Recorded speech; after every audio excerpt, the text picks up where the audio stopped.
versets 1 à 8.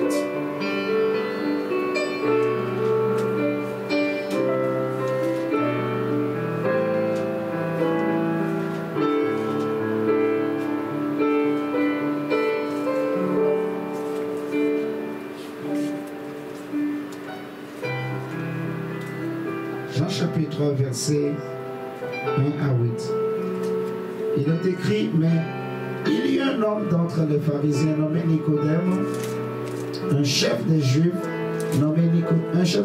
plutôt, qui vint lui auprès de Jésus de nuit et lui dit, Rabbi, nous savons que tu es un docteur venu de Dieu, car personne ne peut faire ces miracles que tu fais si Dieu n'est avec lui.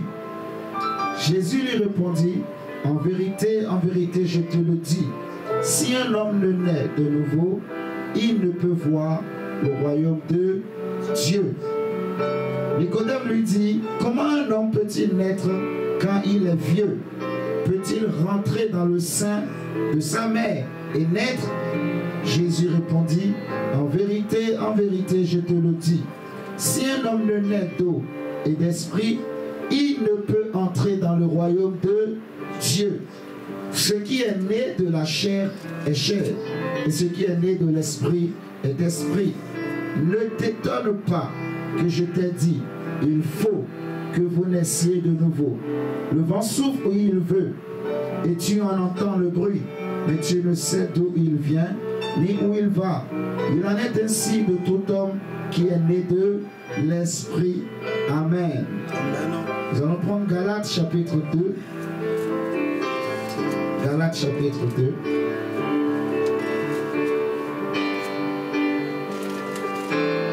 Verset 11 à 13.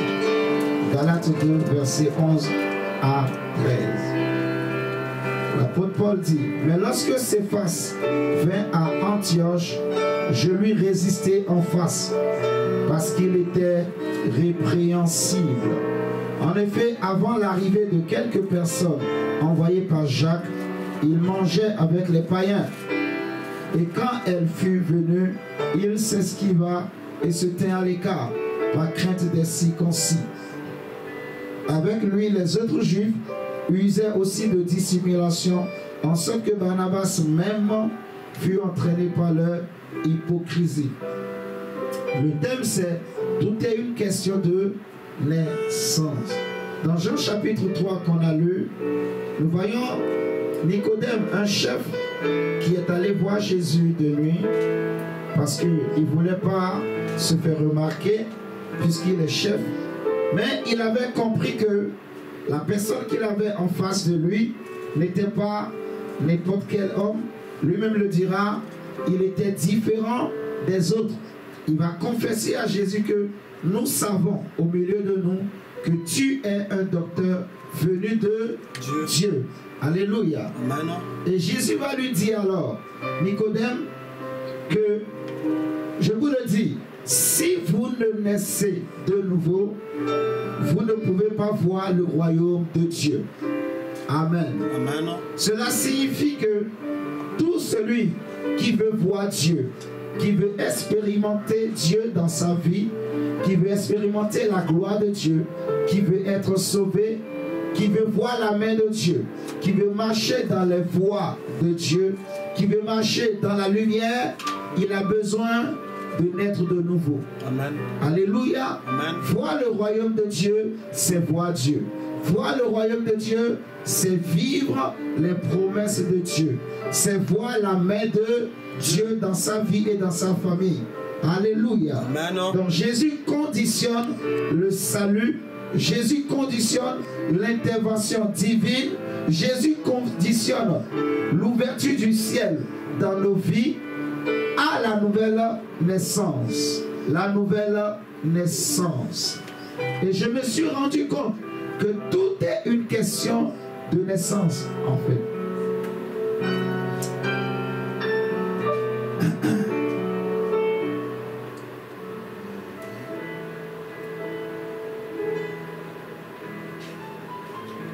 Tout est une question de naissance.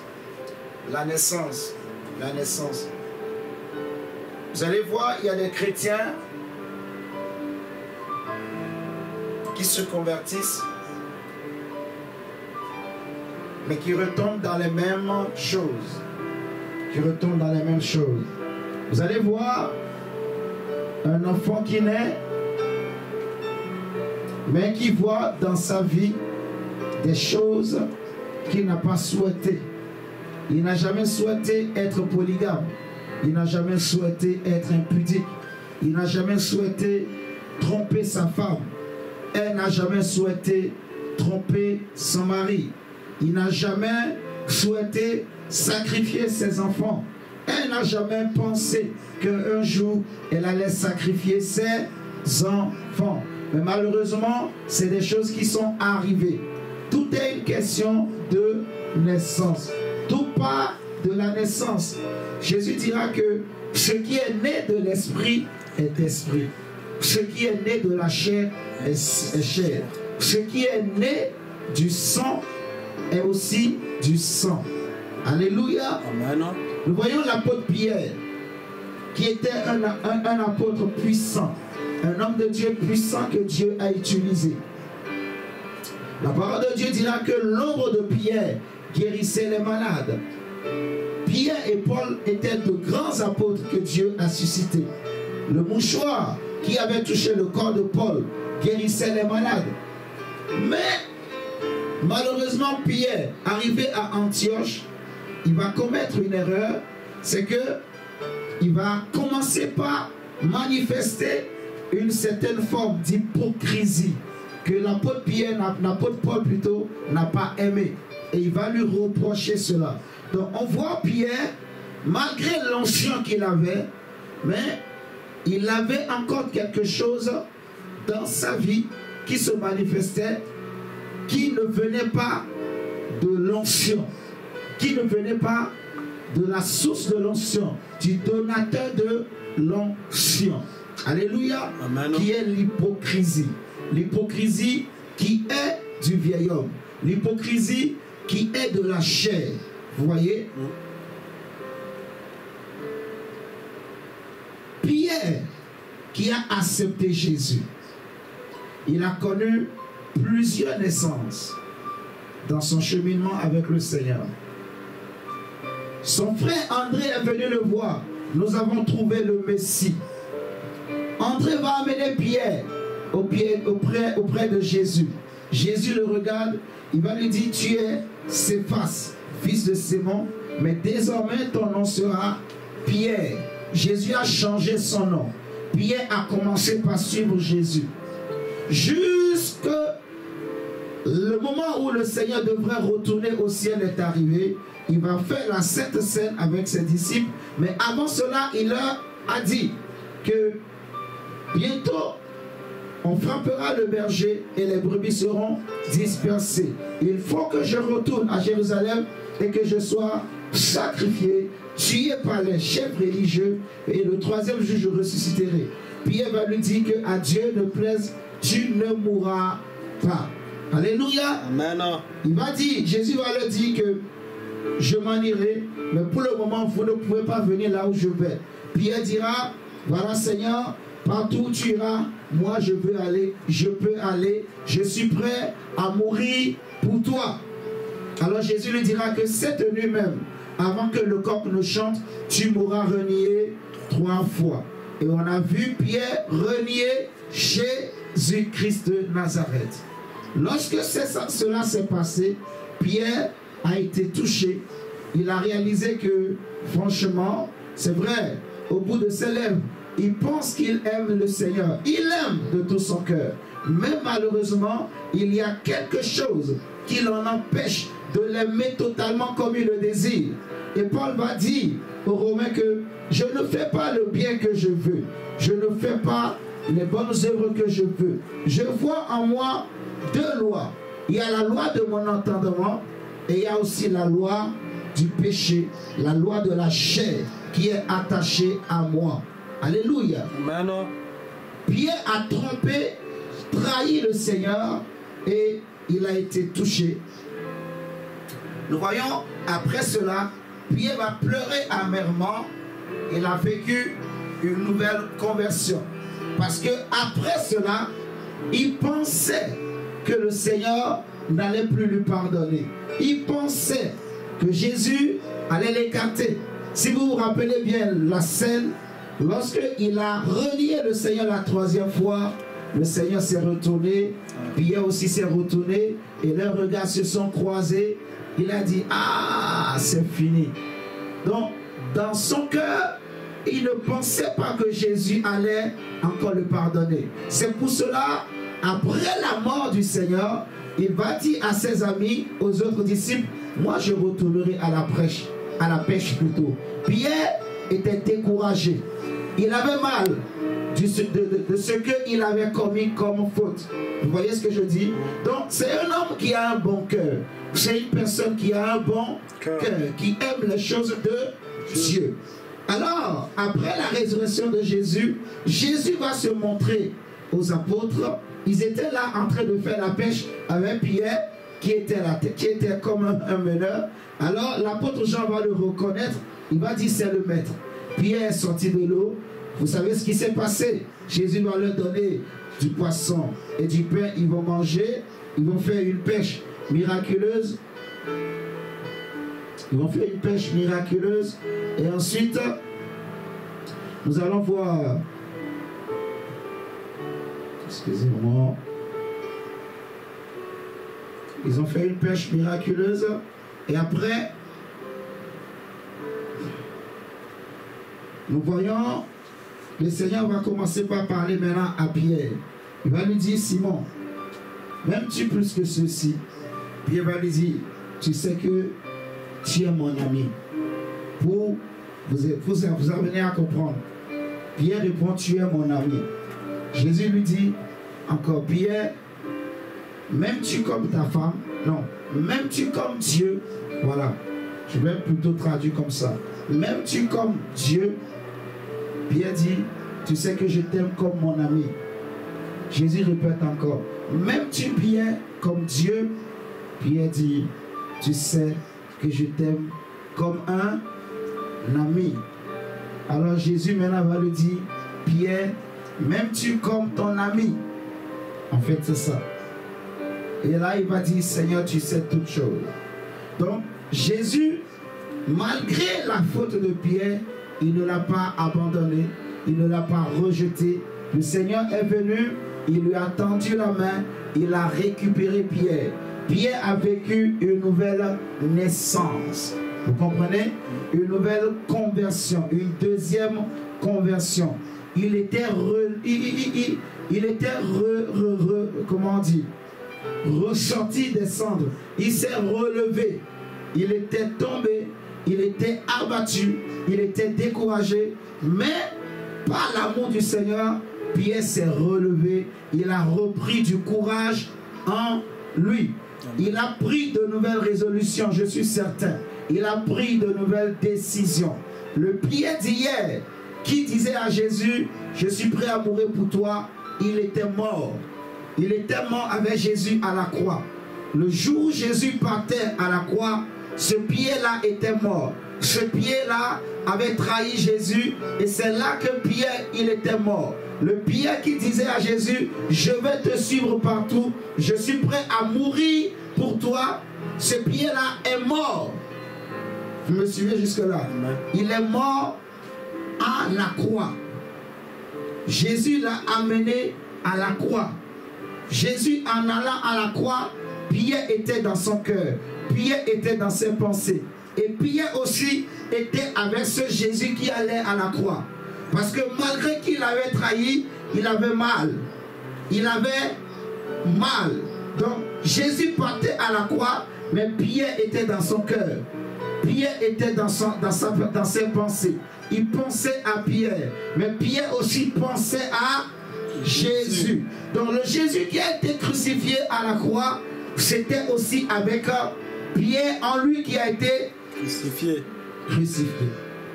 Et alors quand Jésus a ressuscité, il est revenu récupérer Pierre pour lui dire, lui montrer que je te donne une nouvelle naissance.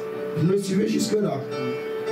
Pierre, il était rené. Je ne sais pas si ça se dit comme ça. Il venait de renaître de ses cendres. Et Dieu va commencer par l'utiliser puissamment, par des miracles extraordinaires. Mais l'histoire nous enseigne que lorsque l'Église a commencé par être persécutée sérieusement, premièrement, on le voit dans la Bible, Hérode va arrêter Pierre et Jacques. Il va les mettre, d'abord il va tuer Jacques plutôt. Il va arrêter Pierre, il va le mettre en prison. Le Seigneur va envoyer son ange pour libérer Pierre de la prison. Quand Pierre est sorti, il va se cacher, jusqu'à ce que les Romains ont commencé par persécuter l'Église. Alors, l'histoire biblique nous enseigne qu'il y avait un roi qui venait pour persécuter une ville, pour attaquer la ville, parce qu'on savait qu'il y avait beaucoup de chrétiens dans la ville. Pierre aussi était là.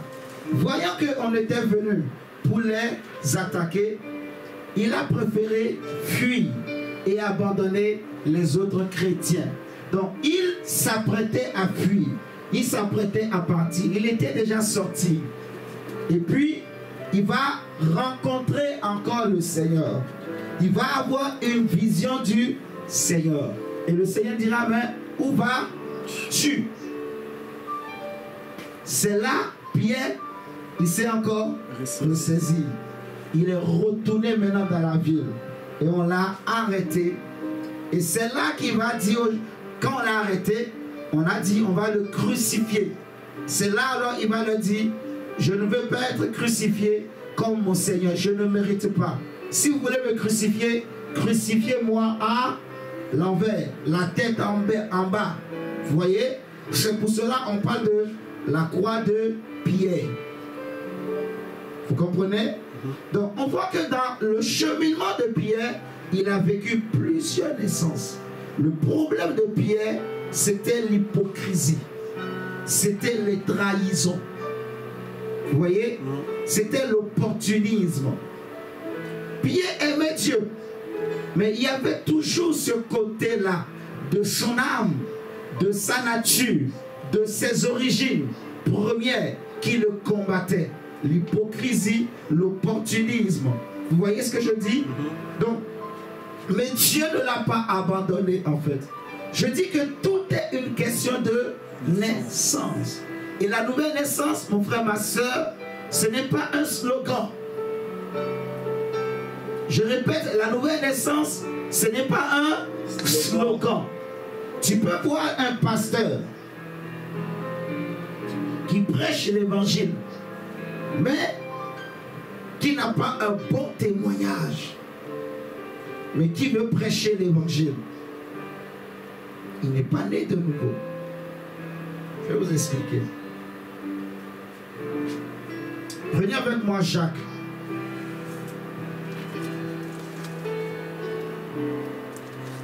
Tout le monde n'est pas appelé à prêcher l'évangile. Non. Jacques chapitre 6. Acte plutôt, acte. Acte chapitre 6, verset 3.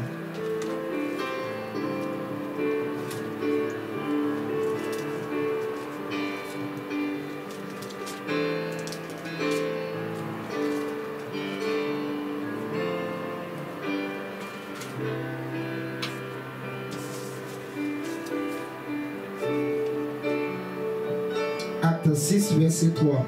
Il est écrit, c'est pourquoi, frères, choisissez parmi vous 7 hommes, de qui l'on rende un bon témoignage. Un homme de Dieu, un prédicateur de l'évangile, doit avoir un bon témoignage. C'est très, très, très, très important. Malheureusement, aujourd'hui, il y en a beaucoup qui sont pressés, en fait, de prêcher l'évangile. Mais le témoignage est mauvais. Le témoignage est mauvais. Tu vois un prédicateur qui ne sait pas prendre soin de sa femme, qui ne sait pas prendre soin de ses enfants. Vous comprenez ce que je dis? Qui a une vie sale, qui trompe sa femme, qui frappe ses enfants, qui vole l'argent dans son entreprise, qui passe son temps à mentir aux gens. Vous voyez ce que je dis? Il n'a pas un bon témoignage. Tout le monde sait dans le quartier que ce n'est pas un homme sérieux. Si tu lui confies ton argent, il va bouffer. Tout le monde sait qu'avec cet homme, tu ne peux pas faire des affaires. Tout le monde sait que cette femme, si tu l'amènes dans ta maison, elle va te tromper comme pas possible. Il n'a pas un bon témoignage. Elle n'a pas un bon témoignage. Vous me suivez? Amen. Tout le monde sait que ce frère-là, vous voyez, il a laissé une femme dans un pays, mais il va ailleurs, il prend encore une autre femme.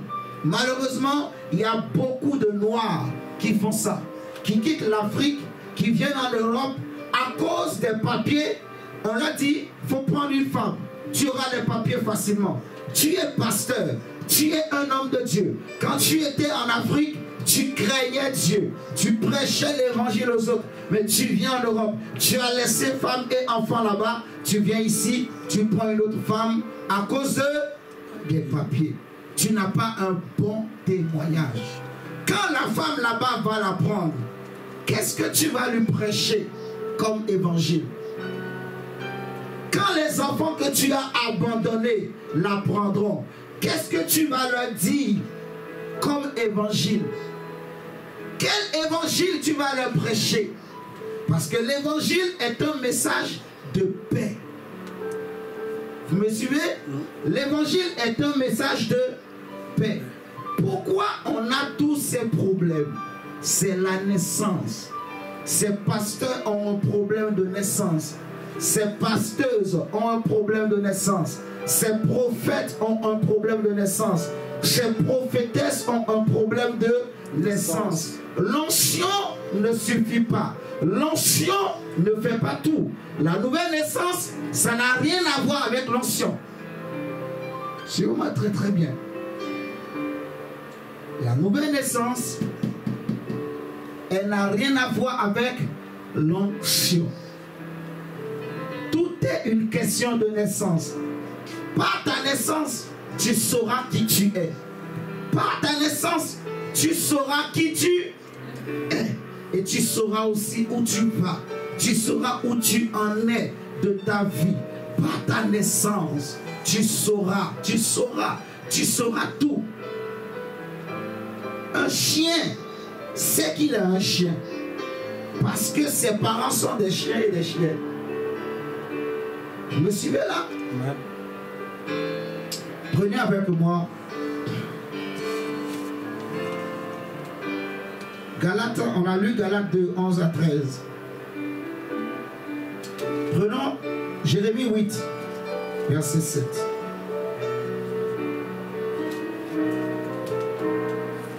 Je suis dans le temps. Ouais, je suis dans le temps. Jérémie 8, verset 7.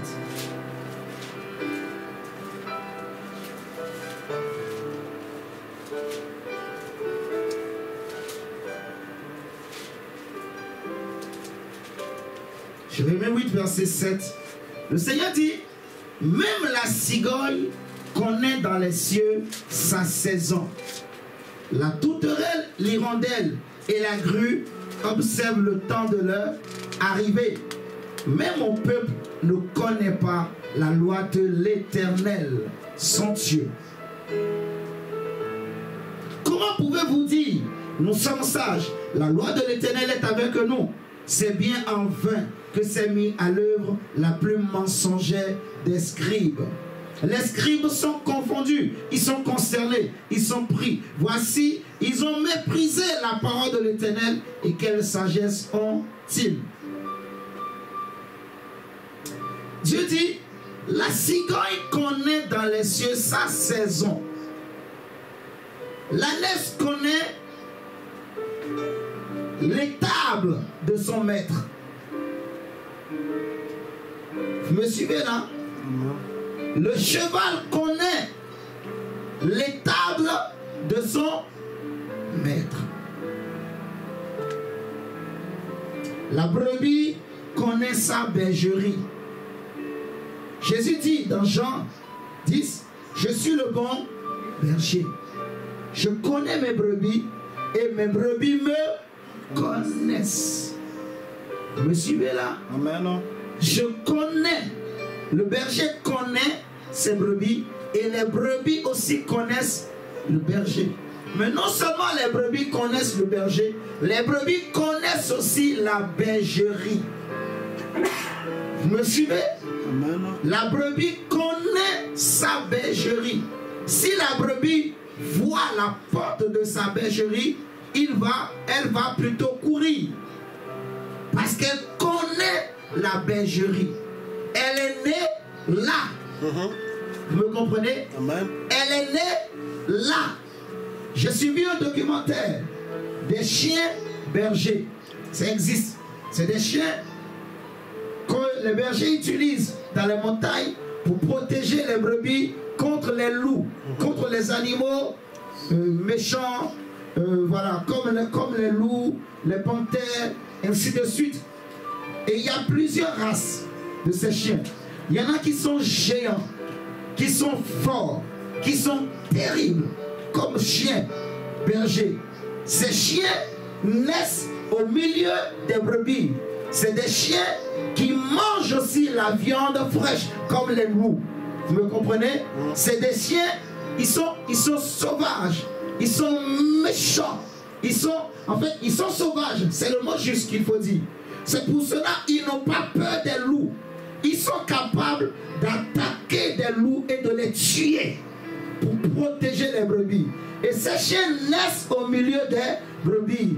J'ai vu ce documentaire d'un petit chiot. Il est né au milieu des brebis. Et dès son plus bas âge, le petit chiot commençait par suivre les brebis. Donc quand les brebis l'ont vu, toutes les brebis sont venues pour sentir son odeur. Tu es l'un d'entre nous. Les brebis viennent pour sentir son odeur. Dès qu'ils sentent, ils regardent, ils partent. C'est fini. Ça veut dire qu'ils connaissent l'odeur du chiot. Quand les brebis verront le chiot, elles n'auront pas peur. Parce qu'elles connaissent l'odeur du chiot. Le chiot grandira au milieu des brebis. Les brebis savent que le chiot là est là pour nous protéger, pour nous sécuriser contre les loups, contre les ravisseurs, contre les bêtes féroces. Vous comprenez ce que je dis? Tout est une question de naissance. Où est-ce que je suis né? Où est-ce que tu es né? De qui es-tu le fils? De qui es-tu la fille? De qui te reconnais-tu toi-même comme fils ou fille? Tout est une question de naissance. Si tu crois que tu es toujours humain ou humaine, tu resteras humain et humaine. Si tu crois que tu es toujours né de la chair et du sang, tu vivras toujours selon la chair et le sang. Dieu dit à Israël, même la cigogne connaît dans les cieux sa saison. La cigogne qui n'est qu'un oiseau, qui ne sait lire ni écrire. Mais Dieu dit dans les cieux, oh my God. Il n'a pas dit sur la terre. Donc la cigogne est capable de lire les signes des temps. Quelle intelligence la cigogne a. Quelle sagesse la cigogne a. Pour être en mesure, mon frère, ma soeur, de lire les signes des temps. La cigogne sait déterminer lorsque les nuages bougent. La cigogne sait. Ça, c'est la saison des amours. Ça, c'est la saison de pluie. Ça, c'est la saison où il faut quitter l'Europe pour aller en Afrique. La cigogne sait. Ça, c'est la saison où il faut revenir de l'Afrique en Europe. Parce qu'il y a de l'abondance en Europe. Il y a de l'abondance en Europe. Amen. Jacob dit, j'ai appris qu'il y a de l'abondance en Égypte. Vous comprenez? La cigogne connaît dans les cieux les saisons. Les saisons. Si tu sais de qui es-tu né, tu connaîtras les saisons.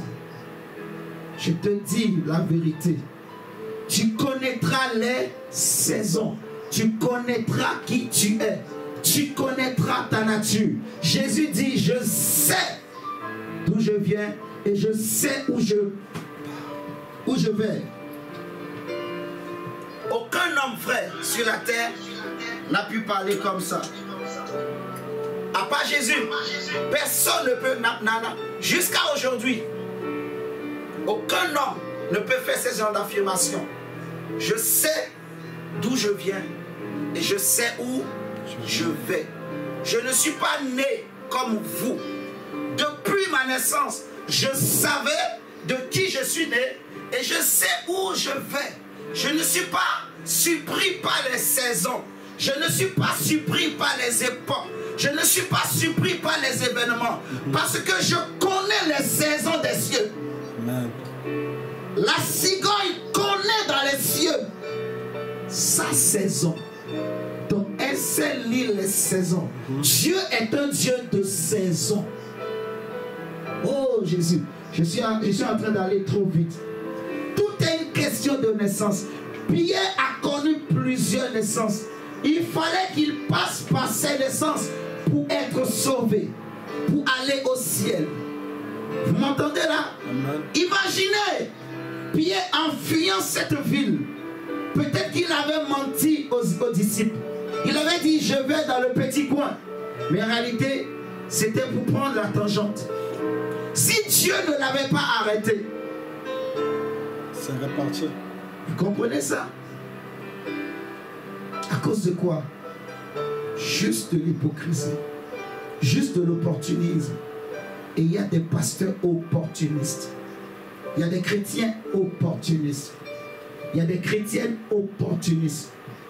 Tu vois, la sœur te présente son ami.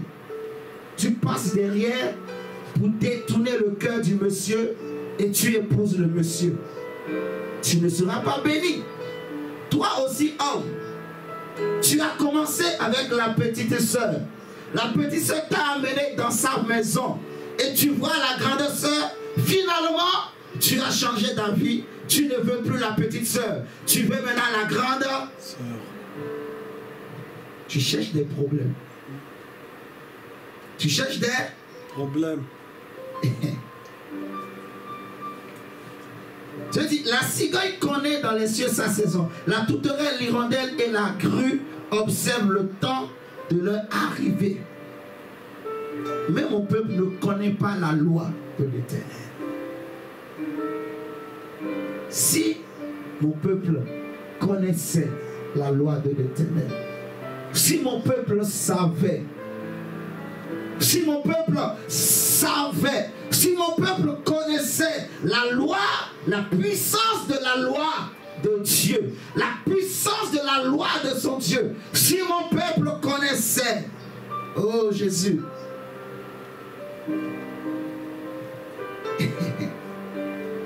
si mon peuple, ce qui est invoqué mon nom, connaît ma loi, si mon peuple, ce qui est invoqué mon nom, connaît ma saison, connaît mes signes, connaît mes voies, connaît mes saisons. Or, pour connaître les saisons de l'Esprit de Dieu, pour connaître les saisons de sa destinée, il faut lire la loi. Il faut connaître la loi de son royaume. Il faut connaître la loi de ses origines. Je vais répéter. Pour connaître les saisons de ta vie, selon la nature, selon la naissance que tu as, il faut connaître les lois de tes origines. Je répète. Tout est une question de naissance. Si tu es né selon la chair, tu as une naissance selon la chair. Tu viens d'une famille X. Tu vois, dans cette famille, il y a des lois. Pour connaître les saisons de ta vie, pour connaître les temps de ta vie, pour connaître, en fait, les difficultés que tu peux rencontrer dans ta vie, Pour comprendre la vie que tu as aujourd'hui, il faut connaître les lois de ta naissance. Qui comprend ce que je suis en train de dire? Si tu es né d'une famille quelconque, si tu veux comprendre ce qui te combat dans la chair, ce qui te combat dans le sang, connais les lois. C'est juste une parenthèse, je suis en train de faire comme ça. Vous comprenez ça? C'est ce que ce texte dit. Dieu dit, mon peuple ne connaît pas la loi de l'Éternel. Pourquoi le Seigneur dit ça, en fait? Parce que la loi de Dieu est liée aux saisons. La loi de Dieu nous révèle les saisons de Dieu, nous révèle les plans et les projets de Dieu, nous révèle la volonté de Dieu. Amen. Jésus a dit, si vous voulez voir Dieu, vous devez naître de nouveau. Si vous voulez voir Dieu, vous devez accepter de naître de nouveau. Alléluia. Amen. Nul ne peut voir le Seigneur sans naître de nouveau. Jésus le dit. Personne ne connaît le Père. Personne. Si ce n'est que le Fils. Donc c'est seulement les fils et les filles de Dieu qui connaissent Dieu. Amen. Et les fils et les filles de Dieu sont aussi des dieux. Amen. Si ça te choque, c'est ton problème. Mais je vais te prêcher, je vais t'aider. Alléluia. Amen. Personne ne connaît le Père si ce n'est que le Fils. Personne ne connaît ta famille mieux que toi. Amen, amen. Personne ne connaît ta famille mieux que toi-même. Tu connais bien ta famille. Ou tu pourras, ou je dirais autrement, tu peux connaître bien ta famille si tu veux. Si tu veux prendre le temps pour connaître les lois de la naissance de ta famille, les lois qui dirigent ta famille, les lois qui dirigent votre clan, tu peux le savoir. Vous comprenez? Amen.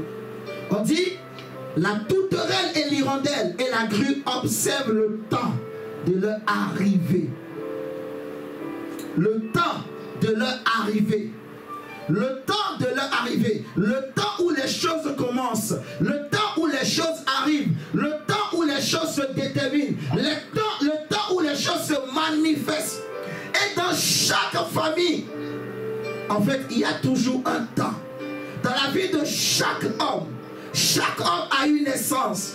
Chaque homme a une naissance charnelle et une naissance aussi spirituelle. Si tu es né de Dieu, tant que tu n'es pas né de Dieu, tu n'as qu'une seule naissance. La naissance adamique. La naissance par le sang. La naissance par la chair. Vous voyez? Et il y a des lois. Il y a des temps que ces lois déterminent. Il y a des saisons, des époques que ces lois fixent. Le jour où tu es né, il y a eu des lois. Ah, Saint-Esprit. Au frère, Dieu est grand, hein?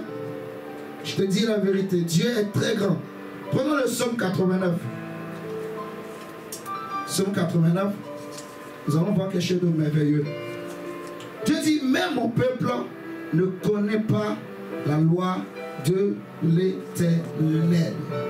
La loi de Dieu. Le problème qui se pose, c'est que nous avons déjà vu que nous avons été engendrés par la parole de Dieu. Alléluia. Nous sommes nés en Jésus par la parole de Dieu. Nous sommes nés par quoi? La parole de Dieu. Donc, si tu veux connaître les lois de ta naissance ou les saisons de ta destinée, connais la loi de ton Dieu. Connais ton Père. Ton Père, ton géniteur, mon géniteur en Jésus, c'est qui? C'est la parole. C'est la parole. C'est la parole. C'est la parole. C'est la parole. C'est la parole. C'est parce que tu as cru en cette parole que tu es devenu chrétien. C'est au travers de cette parole que tu as entendu parler de Jésus-Christ. Et Jésus-Christ, c'est lui la parole. Amen. Tu vois, ce que Jésus nous a laissé, c'est la parole. La vie de Jésus se trouve dans la parole. L'esprit de Jésus se trouve dans la parole. La prière sans la parole, c'est du fétichisme. Vous me comprenez? Amen. La prière sans la parole, c'est du fétichisme. C'est des incantations sataniques. C'est des incantations démoniaques. C'est la parole qui nous a fait naître. C'est la loi de Dieu. Regardez le psaume 89, le verset 15. Psaume 89, verset 15. Seigneur. La Bible dit, la justice et l'équité sont la base de ton trône. La bonté et la fidélité sont devant ta face. Heureux le peuple qui connaît le son de la trompette. Il marche à la clarté de ta face, ô Éternel. Heureux le peuple qui connaît le son. Le peuple qui connaît le son de la trompette. Heureux le peuple qui connaît le son. Jésus dit, mes brebis connaissent ma voix. Tous ceux qui sont conduits par l'Esprit de Dieu sont appelés enfants de Dieu. Amen. Et le Saint-Esprit convainc notre cœur que nous sommes enfants de Dieu. Le Saint-Esprit rend témoignage à notre esprit que cette parole est de Dieu. Paul dira que c'est une parole certaine. Alléluia. Amen. Tous ceux qui se disent prophètes, tous ceux qui se disent apôtres, tous ceux qui se disent docteurs ou pasteurs, qu'ils reconnaissent que ces paroles sont des paroles de Dieu. Amen. Amen. Amen. Amen. Mon frère, ma soeur, Jésus dit, heureux le peuple qui connaît le son de la trompette. Le peuple qui connaît, qui discerne, qui comprend, qui sait que cette parole est une parole de Dieu. Ce n'est pas une parole de séduction. Ce n'est pas une parole de manipulation. Nous ne prêchons pas l'évangile pour séduire les peuples, pour manipuler les familles, pour manipuler les cœurs, pour manipuler les âmes. Non! Mais nous prêchons la vérité pour que les hommes connaissent la lumière, pour que les hommes connaissent la loi de Dieu, pour que les hommes connaissent leurs origines, pour que les hommes connaissent leurs géniteurs, pour que les hommes connaissent leur père, pour que les hommes connaissent la volonté de Dieu, pour que les hommes connaissent les voies droites de Dieu, pour que les hommes connaissent la justice éternelle de Dieu, pour que les hommes comprennent l'amour que Dieu a pour eux, pour que les hommes réalisent la bonté et la loi de Dieu et l'amour du Père. Amen, amen, amen. Amen. Amen. Nous prêchons Jésus pour que les familles qui étaient divisées, qui étaient séparées de Dieu, qui étaient éloignées de Dieu, retournent à Dieu, qui les aime, qui les attend, qui les attire, qui les attend, qui les cherche. Alléluia. Amen, amen. Jésus est venu pour les brebis qui étaient perdues. Il est venu pour donner aux hommes, comme il a fait avec Pierre, une nouvelle naissance. Amen, Même amen. si tu étais tombé, Jésus est capable de te relever. Amen, amen, De te donner encore une nouvelle naissance. De te donner encore une nouvelle naissance. De te donner encore un nouveau vêtement. Amen. De te donner encore une nouvelle justice. De te donner encore un nouveau visage. Jésus est capable. Accepte seulement de naître de nouveau. Tout est une question de naissance. Tu veux voir Dieu comme l'hirondelle, tu veux discerner les signes dans les cieux, tu veux reconnaître les lois des cieux, accepte de naître de nouveau. Accepte ce que Jésus dit. Accepte ce que Dieu dit. Accepte l'évangile. Accepte la parole de Dieu. L'évangile, ce n'est pas les lois de nos familles. L'évangile, ce n'est pas les lois de nos origines charnelles. Non. L'évangile ne vient pas des hommes. L'évangile, ce n'est pas le calcul des hommes, mais c'est la loi de Dieu. C'est poussé par l'Esprit de Dieu que les hommes ont parlé de la part de Dieu. La nouvelle naissance, mon frère, tout est une question de naissance. Nous échouons à cause de la naissance. Nous réussissons à cause de la naissance. Nous sommes bons par la naissance. Nous sommes mauvais, c'est par la naissance. Nous sommes méchants, c'est par la naissance. Nous sommes riches, c'est par la naissance. Nous sommes pauvres, c'est par la naissance. Alléluia. Nous sommes grands, c'est par la naissance. Nous sommes courts de taille, c'est par la naissance. Nous sommes clairs de peau, c'est par la naissance. Il y en a qui sont noirs, c'est par la naissance. Il y en a qui sont jaunes, c'est par la naissance. Il y en a qui ont les yeux ouverts, c'est par la naissance. Il y en a qui ont les yeux fermés, c'est par la naissance. Il y en a qui ont les yeux petits, c'est par la naissance. Il y en a qui ont le visage ouvert, c'est par la naissance. Il y en a qui ont des cheveux longs, c'est par la naissance. Il y en a qui ont des cheveux courts, c'est par la naissance. Il y en a qui sont blondes, c'est par la naissance. C'est ta naissance qui détermine ce que tu es. C'est ta naissance qui détermine ta vie d'aujourd'hui et ta vie de demain. C'est ta naissance qui détermine ce que tu étais. Amen. Tout est une question de naissance. Dans une famille, personne n'a étudié, personne n'a réussi à franchir le cap du BPC. C'est la naissance. Dans la famille, tous les enfants n'ont pas réussi à avoir le bac. C'est la naissance.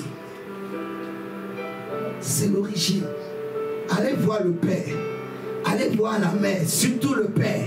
Regardez le père. Observez, étudiez, analysez. Vous allez comprendre.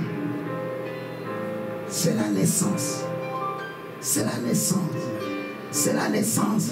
Si ton père est alcoolique, ne t'étonne pas qu'il y ait des pressions d'alcool en toi, qu'il y ait des désirs fous pour l'alcool. Ne t'étonne pas qu'il y ait ce fléau, ce désir-là de l'alcool dans ta vie. Ne t'étonne pas que tu deviennes alcoolique parce que ton sang est déjà contaminé depuis ta naissance. Tu es né avec ça dans tes gènes. Tu es né avec cela comme information dans tes ADN. Donc l'homme que tu es, il sait que mes origines boivent l'alcool à coco.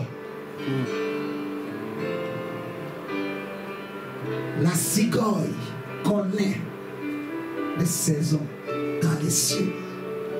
Elle vole. Elle vole. Elle sait qu'il y a de l'abondance là-bas. Elle sait qu'il y a de l'abondance ici en observant le ciel. Est-ce que tu sais où se trouve ta bénédiction? Tu sais où se trouve ta richesse? Tu sais où se trouve ton héritage? Ta grâce, elle est où? Est-ce qu'elle est en toi? Ou elle est dans ton sang? Où elle est dans ton intelligence? Où elle est dans tes calculs? Où se trouve ta vie? Ta vraie vie? Ta vie de demain? Ta meilleure vie? La vie que tu désires?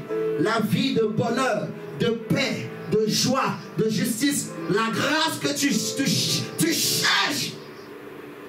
Elle est où? Elle est où? Est-ce qu'elle est dans tes calculs? Est-ce qu'elle est dans tes plans? Dans tes connaissances, dans tes amitiés? Elle est où? Elle est où? Elle est où? Dans la loi de l'Éternel. J'ai dit ça à voix basse pour que ça soit un mystère. Ceux qui ont entendu, ils ont entendu. ceux qui n'ont pas entendu. Tout est une question de naissance, mon frère, ma soeur.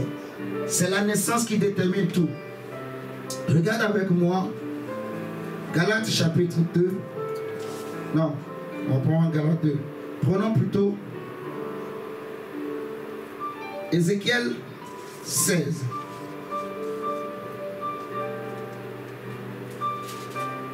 Ézéchiel 16. Nous allons prier tout à l'heure. Ézéchiel 16, versets 1 à 13.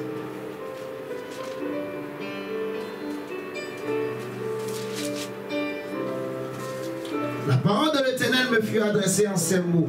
Fils de l'homme, fais connaître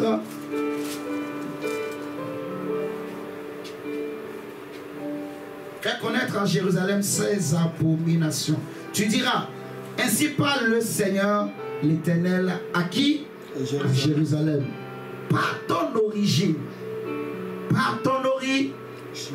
Ça veut dire que par ta naissance, par ton origine et ta naissance, tu es du pays de Canaan.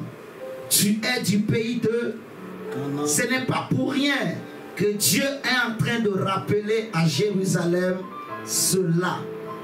Comprends, mon frère, ma soeur. Dieu dit par ta naissance, par ton origine et ta naissance, tu es du pays de Canaan. Ton père était un Amoréen et ta mère une Étienne. À ta naissance, au jour où tu naquis, ton nombril n'a pas été coupé. Tu n'as pas été lavé dans l'eau pour être purifié, Jérusalem. Tu n'as pas été frotté avec du sel. Tu n'as pas été enveloppé dans des langes. Nul n'a porté sur toi un regard de pitié pour te faire une seule de ces choses. Par compassion pour toi, mais tu as été jeté dans les champs le jour de ta naissance parce qu'on avait horreur de toi. On avait horreur de toi. Dieu rappelle à Jérusalem ce qui s'est passé le jour où tu étais né. Ce qui s'est passé le jour où tu étais né. Dieu rappelle à Jérusalem, tu étais mal aimé. Tu n'étais pas désiré le jour où tu étais né. Le jour où on t'a enfanté, tu n'étais pas désiré, tu n'étais pas aimé. Personne ne voulait de toi. Suivez-moi très très bien. Dieu dit, je passais près de toi, je t'aperçus baigné dans ton quoi? Dans ton sang. Et je te dis, vis dans ton sang. Vis dans ton sang. Vis dans ton sang. Vis dans ton sang. Vis dans ton sang. Je te dis, vis dans ton sang. Dieu l'a répété 2 fois. Je t'ai multiplié par 10 milliers comme les herbes des champs. Et tu pris de l'accroissement, tu grandis, tu devins d'une beauté parfaite. Tes seins se formaient, ta chevelure se développa, mais tu étais nu, entièrement nu. Pour parler de la naissance, pour parler de la croissance, pour parler du cheminement, de la vie de Jérusalem, Dieu parle. Il compare Jérusalem à une femme, à un enfant qui est né dans une famille lointaine, qui est né dans un pays, dans une terre lointaine. Dieu parle des origines du père de Jérusalem, des origines même de sa mère. Dieu n'a pas parlé seulement des origines de son père, mais il cite aussi les origines de la mère. Le papa, Jérusalem était né dans le pays de Canaan. Alléluia. Amen. Canaan qui était maudit par Noé. Vous me suivez ce soir? Amen. Son père était amoréen. Les amoréens, les familles aussi maudites, issues de l'inceste. La maman était Étienne, aussi maudite. Les fils de Heth. Papa amoréen, maman Étienne. Origine Cana. Cana. Je répète Cana. Pour me préciser, on va dire Mésopotamie là-bas. Ton papa, ton grand-père, c'était Nachor, qui adorait la lune, les étoiles, qui était idolâtre. Dieu, il connaît tout. Amen. Il connaît que le problème de Jérusalem, c'est l'origine. En fait, c'est l'origine. Ce que Jérusalem est aujourd'hui, c'est à cause de ses origines. Pourtant, j'ai fait des choses. Vous allez voir. Dieu compare Jérusalem à une femme. Il compare Jérusalem à une femme.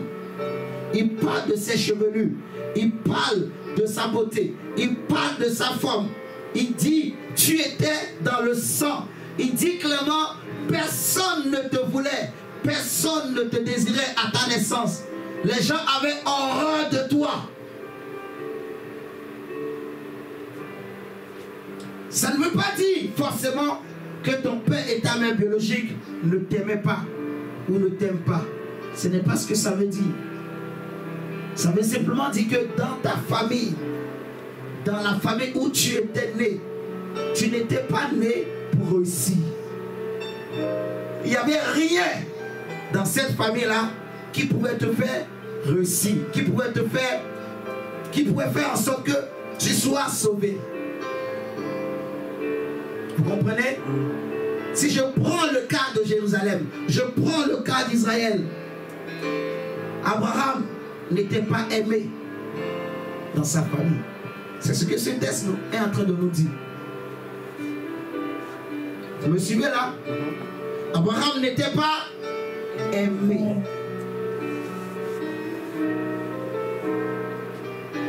Dieu dit, tu étais entièrement nu. On était au verset 7. Je passais près de toi, verset 8. Je te regardais et voici, ton temps était là, le temps des amours. J'étendis sur toi le pan de ma robe. Je couvris ta nudité.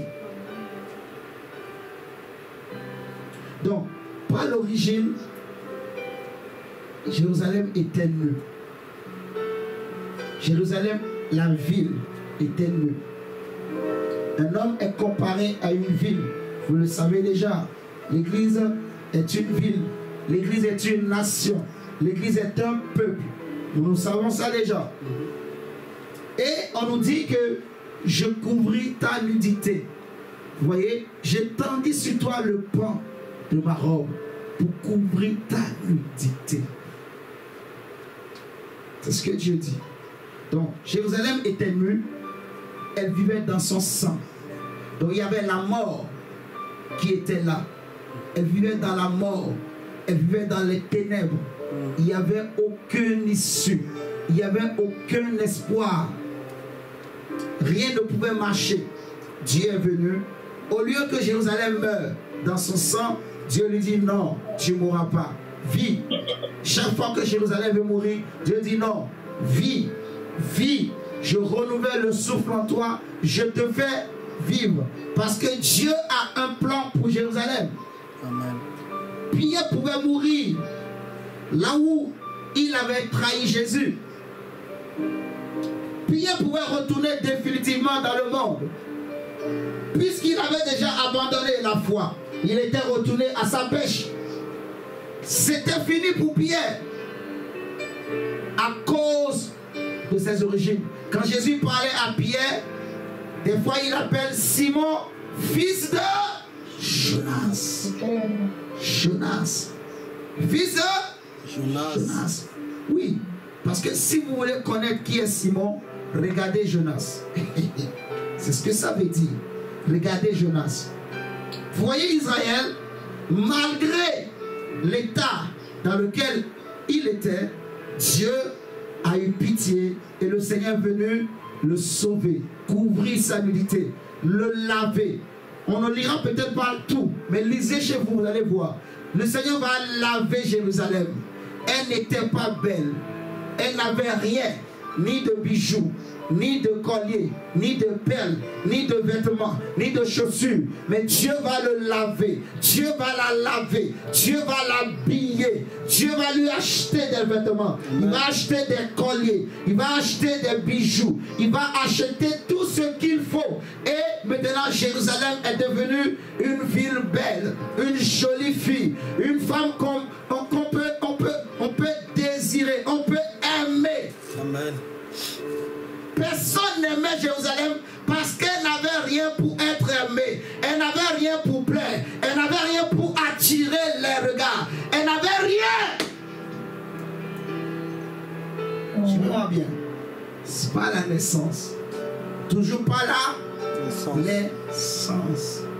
C'est important de connaître les lois de ta naissance.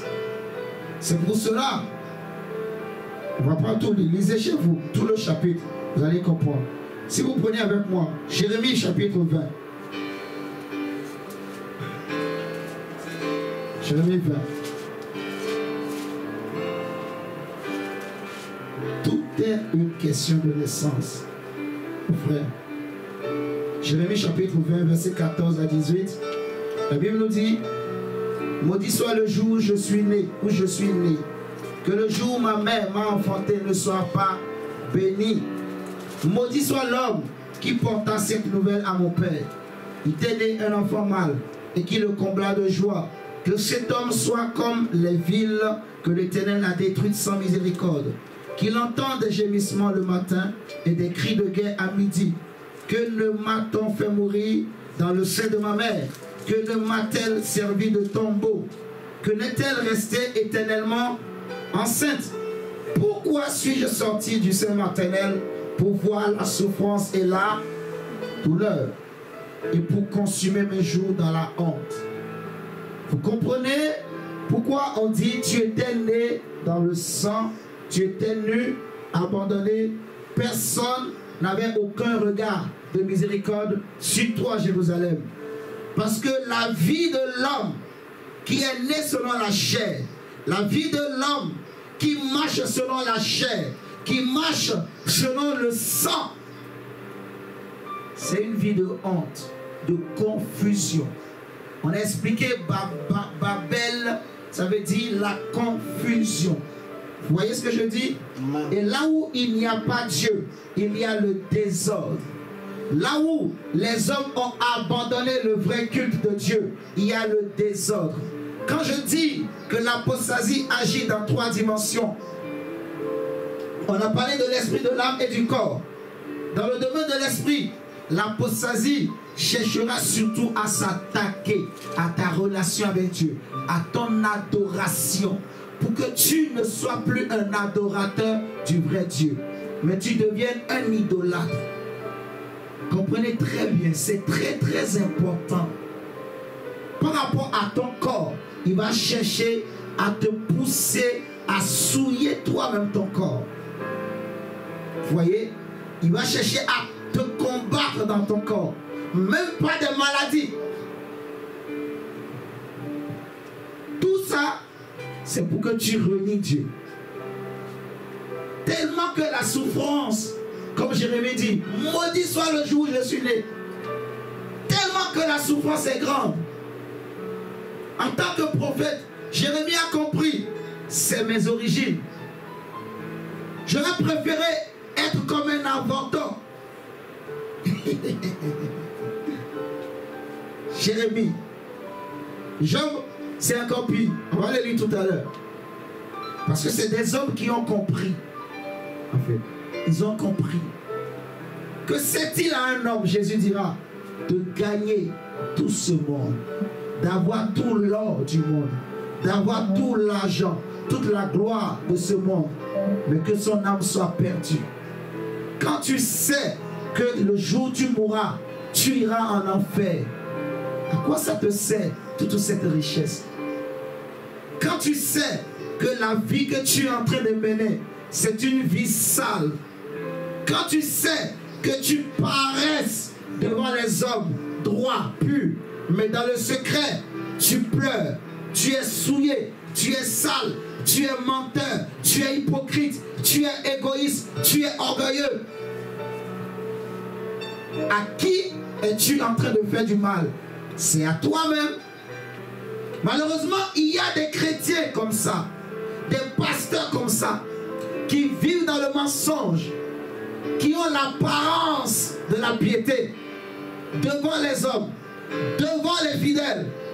Mais dans le secret, c'est des menteurs, c'est des manipulateurs, c'est des hypocrites, c'est des égoïstes. Que sert-il à un homme d'avoir la gloire de ce monde, que les gens t'acclament, que les gens t'apprécient, que les gens t'élèvent, que les gens t'honorent, que les gens se lèvent même quand tu rentres, que les gens te disent bonjour pasteur, bonjour prophète, bonjour évangéliste. Qu'est-ce que tu gagnes si ta vie intérieure, si ta vie dans le secret, si ta vie que Dieu connaît est sale? Tout est une question de naissance. Il y en a qui mènent cette double vie, se disant que Dieu ne voit rien, se disant que un jour ça va changer, mais ne faisant aucun effort. Il y en a se disant que j'ai une alliance terrible avec Dieu, se disant que j'ai une alliance sérieuse avec Dieu. Mon frère, ça va être chaud. Le jour là, ça va être chaud. Je vous dis la vérité. Là où les gens n'ont pas été responsables, parce que l'Esprit de Dieu nous rend responsables. J'en parlerai un jour et nous allons bien comprendre. Il est écrit, c'est avec jalousie que Dieu chérit l'Esprit qu'il a mis en nous. Cela signifie que l'Esprit en nous nous rend responsables. C'est une responsabilité que Dieu nous donne d'être enfants de Dieu, de porter la gloire de Dieu, de porter l'Esprit de Dieu en nous. Vous comprenez? Amen. Jérémie dit, pour voir la souffrance et la douleur et pour consumer mes jours dans la honte. Que c'est-il un homme de gagner ce monde, de devenir célèbre, de devenir grand, d'être apprécié de toutes, d'être respecté? Non, ne cherche pas à forcer même le respect des hommes. Laisse Dieu te soigner, te justifier. Toi, soigne ton témoignage. Quand on a lu Acte 6, la Bible dit d'établir les diacres. Mais il faut que les diacres, qu'ils aient un bon témoignage, rempli du Saint-Esprit et de sagesse. La première chose qu'on exige, c'est le témoignage. Un bon témoignage. Si tu es un père, tu veux devenir prédicateur, il faut que tu aies un bon témoignage au milieu de tes enfants. Vous me suivez là? Amen. Imagine que hier, tu étais un père irresponsable. Tu ne prenais pas soin de tes enfants. Tu as accepté Jésus-Christ comme ton Seigneur et Sauveur. Et Dieu t'a appelé. Tu vas devenir pasteur. Alors tu continues cette vie d'irresponsabilité. Mais tu portes des habits pastoraux et tu commences par dire aux gens, Jésus vous aime, j'ai une vision, je vois ceci. Quel témoignage, quel message, qu'est-ce que les gens vont écouter? Mais qui va t'écouter? Qui va te croire? Vous me suivez là? C'est important. Malheureusement, il y en a beaucoup. Il y en a qui pensent même que en changeant de ville, les gens ne me connaissent pas là-bas. J'ai commis des erreurs, des bêtises en Afrique. Je viens en Europe, je suis clean, personne ne me connaît ici.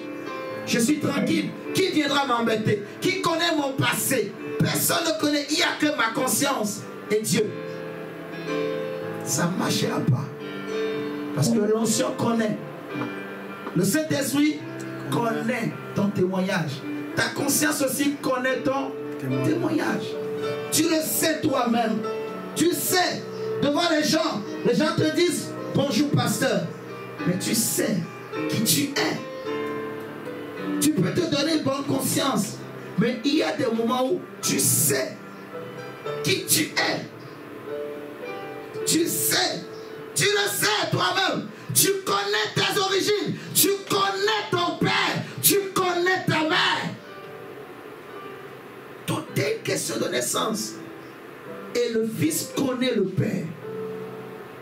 Je vous dis la vérité. Regardez Job, chapitre 3. Que Dieu vienne en aide.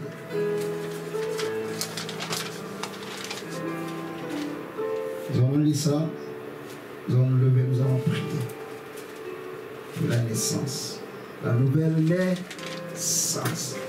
Pour naître de nouveau. Pour naître de nouveau. À qui tu veux plaire?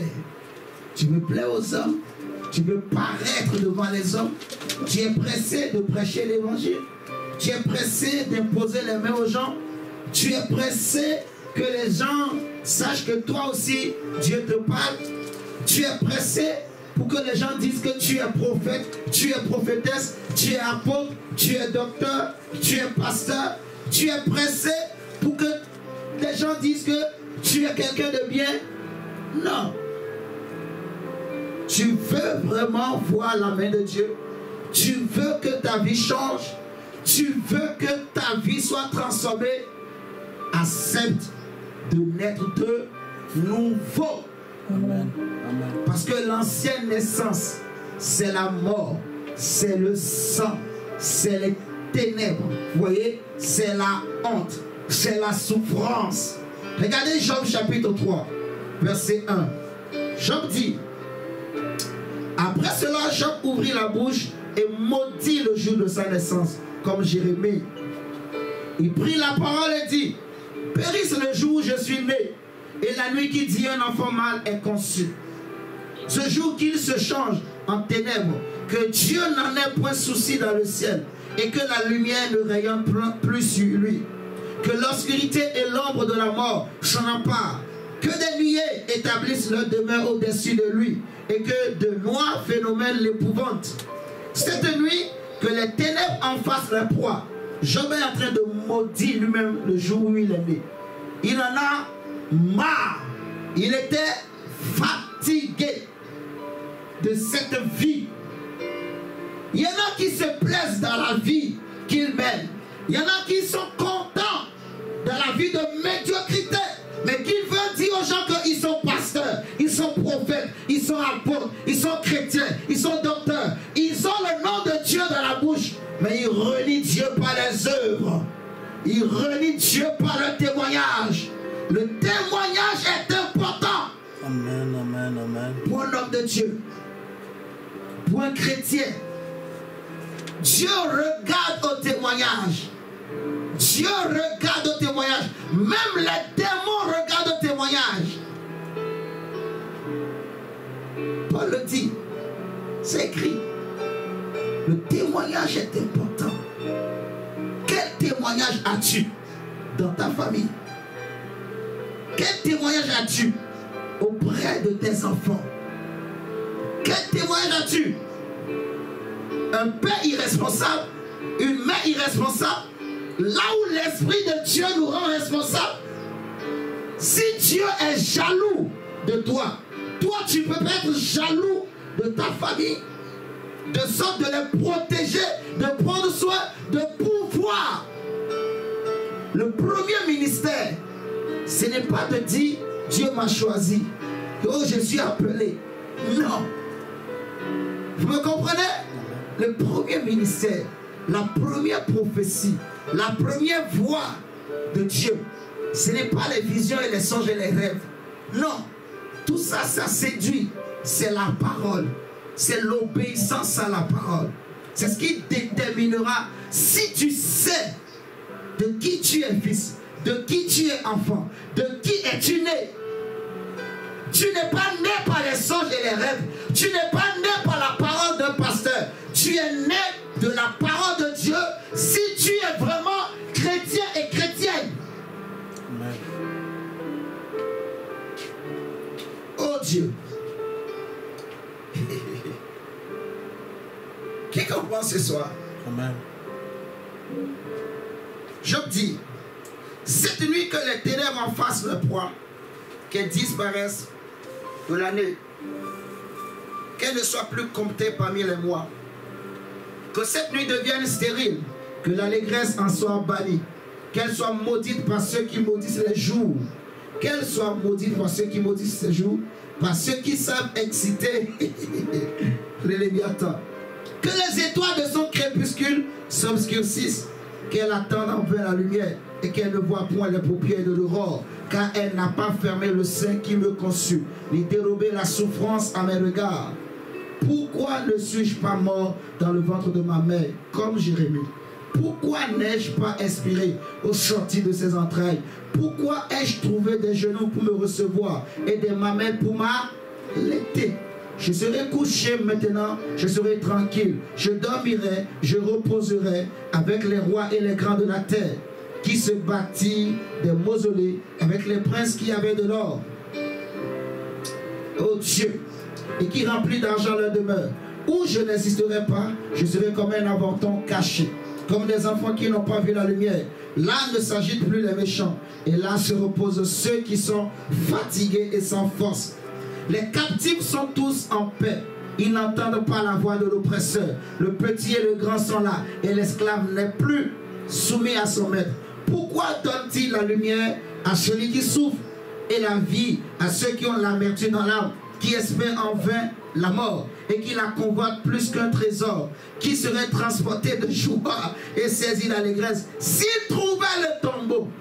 C'est pour cela la Bible dit, parmi les hommes de foi, il y en a qui ont préféré mourir. Le monde n'en était pas digne. Vous me suivez? La Bible dit, en parlant des prophètes, ils ont préféré mourir. Parce qu'ils ont compris que c'est-il à un homme de gagner toute la gloire de ce monde. Vous voyez? Il y en a qui ont compris que je suis en danger en vivant sur cette terre. Il y en a qui se sont dit, ah, Dieu prends-moi. Parce que si je continue une année de plus, ah, je risque de m'éloigner de toi. Alors Dieu, prends-moi. Je vous dis la vérité. C'est pour ça la Bible dit dans Hébreu, c'était ont préféré la mort plutôt que de continuer à vivre. Et Dieu leur a réservé une espérance meilleure. Ils ont préféré une vie meilleure. Ils ont préféré une vie sans péché. Une vie où il n'y aura plus l'injustice. Une vie où il n'y aura plus la jalousie, l'hypocrisie, les haines, le mal, la méchanceté, les ténèbres, les tentations. Mais eux, en leur temps, c'est parce que le Mashiach n'était pas encore arrivé. La grâce n'était pas encore arrivée. L'évangile du salut, Jésus-Christ n'était pas encore arrivé. Vous comprenez? Amen. Eh oui.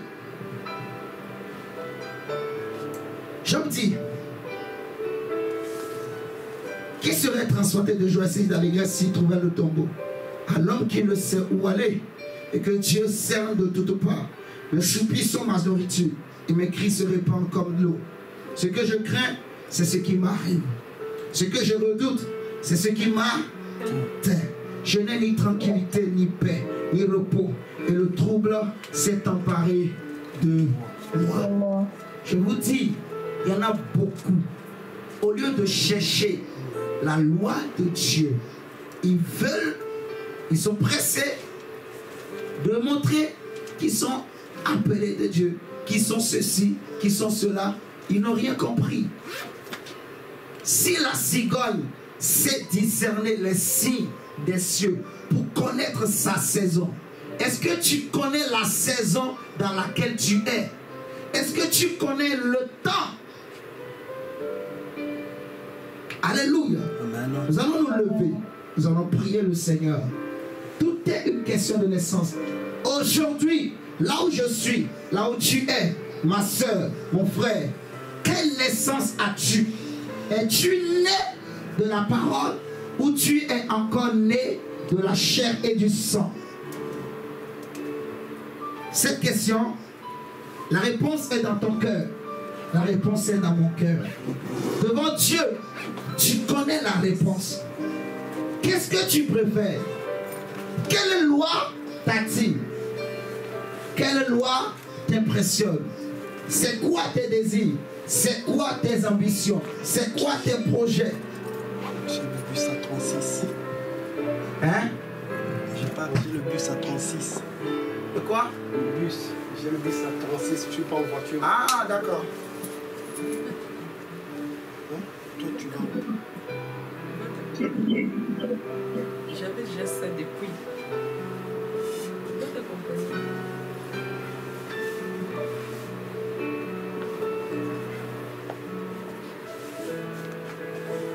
Prie le Seigneur, prie le Seigneur. Seigneur, Parle à Dieu. Dieu Père Tout-Puissant. Parle à Dieu. Seigneur de gloire, Au nom Papa, de je te Jésus. bénis, Adonai, car tu es merveilleux. Dis Seigneur, Seigneur de gloire, tout est une question de naissance. question de naissance éternelle. Seigneur, Pierre t'avait trahi, Papa, mais tu l'as donné encore une nouvelle chance, une nouvelle naissance. Dis Seigneur, fais-moi naître de nouveau. Seigneur, fais-moi Donne-moi un cœur nouveau, de nouveau. un Seigneur, esprit nouveau, Papa, donne-moi une motivation nouvelle, une force nouvelle. donne-moi une nouvelle Donne-moi, force, Seigneur. Seigneur, Donne-moi comme une la nouvelle cigogne, force éternelle. de connaître les Seigneur temps de gloire, Papa, des cieux, donne-moi, de Seigneur, connaître Papa, les comme signes la des cigogne cieux, éternelle. de Dieu, connaître dans les cieux Seigneur de gloire, la Papa, saison, temps. De le connaître, Dieu Seigneur, Dieu, des Papa, sa saisons. saison éternelle. Dis Seigneur, je veux connaître Oh, Père, dans je veux les connaître cieux l'éternel la loi gloire, de Papa, Dieu, temps. que la loi Seigneur, de je Dieu veux soit dans connaître mon ma cœur. saison, Seigneur. L'apôtre Pierre Je veux dit que connaître nous avons été l'éternel Dieu, engendrés par la Oh parole Seigneur Dieu, Papa, fais-moi incorruptible de naître de Dieu. nouveau, éternel Dieu. Oh Seigneur de gloire, Père, je te prie ce soir, éternel Dieu. Père, je te prie, Elohim. Oh Seigneur Dieu, Papa, Seigneur Jésus, fais-moi naître de nouveau, éternel Dieu. Oh, fais-moi naître de nouveau, Seigneur, je t'en supplie. Éternel Dieu, Papa, fais-moi naître de nouveau, Seigneur. Oh, fais-moi naître, éternel Dieu, Papa, de nouveau. Oh Seigneur, toi le Dieu qui connaît toutes choses. Oh Seigneur, c'est toi qui connais mon cœur. Père, c'est toi qui connais mes agissements. C'est toi, Seigneur Dieu, Papa, qui connais ma façon d'agir, éternel Dieu. Père, je te prie, Seigneur de gloire, Papa. Oh, fais-moi naître de nouveau, Seigneur.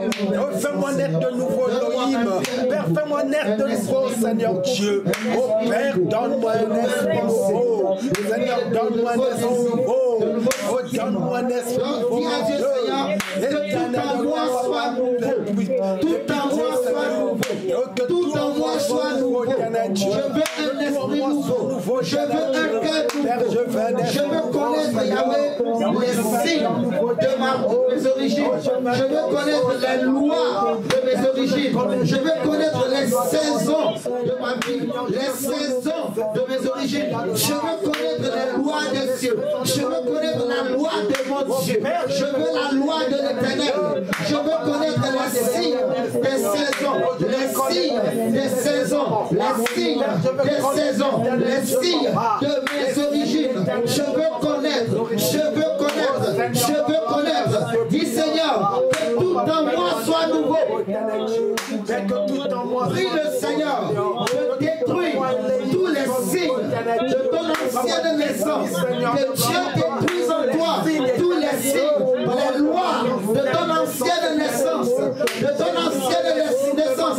Dis Seigneur, toutes les lois de mon ancienne naissance qui viennent du sang, qui viennent de la chair, que ces lois soient détruites en moi, soient détruites dans ma vie, soient détruites dans ma vie, soient détruites dans ma famille, soient détruites dans mes chaînes, dans mes ADN, soient détruites in the name of Jesus Christ, in the name of Jesus Christ, in the name of Jesus Christ. Papa, donne-moi un nouveau cœur, Seigneur. Dis que tout soit nouveau, tout soit nouveau. Oh Dieu, tout soit nouveau, tout soit nouveau. Seigneur, par ma naissance, je veux avoir de nouveaux yeux. Par ma nouvelle naissance, je veux avoir une nouvelle langue. Par ma nouvelle naissance, je veux avoir un nouveau entendement. Je veux écouter Dieu autrement. Je veux écouter la parole autrement. Je veux entendre Dieu autrement. Je veux avoir une nouvelle langue. Je veux avoir un nouveau langage. Je veux une différence. Je veux voir une différence. Yahweh, je veux la nouvelle naissance. Une nouvelle naissance. Une naissance de feu. Père, je veux une nouvelle naissance éternel Dieu. Oh Seigneur, ne pleure pas. C'est très sérieux. C'est très sérieux. C'est très sérieux. C'est très sérieux. Beaucoup ne sont pas nés de nouveau. Malheureusement, beaucoup d'entre nous ne sont pas nés de nouveau. Beaucoup que tu connaisses ne sont pas encore nés de nouveau. Beaucoup que tu as vus ne sont pas encore nés de nouveau. Beaucoup que tu as croisés ne sont pas encore nés de nouveau. Beaucoup qui t'impressionnaient ne sont pas nés de nouveau. Il y en a qui ont besoin de plusieurs naissances. Il y en a qui ont besoin de naître encore comme Pierre.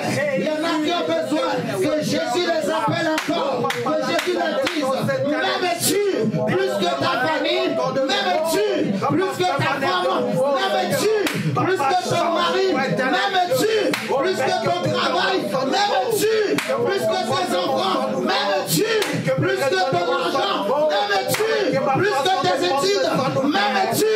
Oh Seigneur, je te prie ce soir que tout en moi soit nouveau, Père.